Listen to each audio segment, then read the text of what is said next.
ఈరోజు కంటక వాక్యం. వర్తమాన భూత భవిష్యత్ కాలములలో ఉండువాడను నేనే అని సర్వాధికారియు దేవుడునగు ప్రభు సెలవిచ్చుచున్నాడు.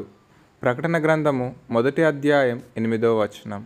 ప్రియులారా, యేసుక్రీస్తు తనను గురించి ఈ మాటను పలికి ఉన్నాడు.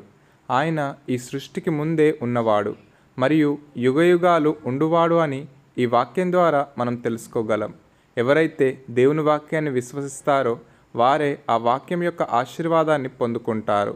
ఒకనాడు యేసుప్రభు యూదులతో, ఒకడు నా మాట గైకొనిన ఎడల వాడెన్నడూ మరణము పొందడని మీతో నిశ్చయముగా చెప్పుచున్నానని ఉత్తరం ఇచ్చాను. అందుకు యూదులు, నీవు దయ్యం పట్టిన వాడవని ఇప్పుడు ఎరుగుదుము.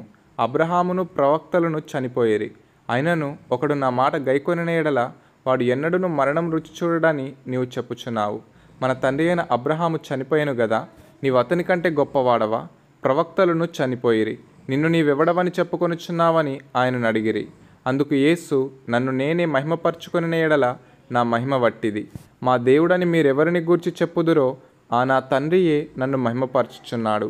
మీరు ఆయనను ఎరుగరు, నేను ఆయనను ఎరుగుదును. ఆయనను ఎరుగనని నేను చెప్పిన ఎడల మీ వలె నేనును అబద్ధికుడనై ఉందును. కానీ నేను ఆయనను ఎరుగుదును, ఆయన మాట గైకొనుచున్నాను. మీ తండ్రి అయిన అబ్రహాము నా దినము చూతునని మిగుల ఆనందించెను, అది చూచి సంతోషించెను అనెను.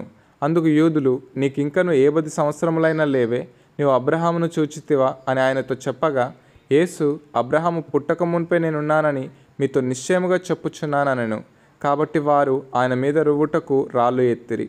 కానీ యేసు దాగి దేవాలయంలో నుండి బయటికి వెళ్ళిపోయెను.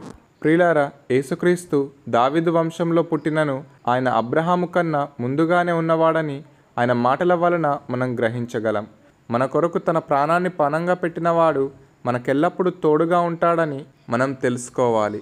ఆయన మనలను రక్షించినవాడు. ఆయన యందు మనం విశ్వాసం ఉంచగలిగితే ఈ రక్షణను కొనసాగించి ఆయన 2వ రాకడలో నిందారహితులనుగా మనలను చేయగలడు. అందుకే మనకు ఎటువంటి శ్రమ కలిగినా, శోధన కలిగిన ఆయన మనకు చాలినవాడని గ్రహించి ఆయనను బట్టి ప్రతి ప్రతికూల సమయంలో ధైర్యం గలవారమై జీవిద్దాం. ఈ వాక్యం ఆయన ఎల్లవేళలా మనకు తోడుగా ఉండువాడని మనకు తెలియజేస్తుంది.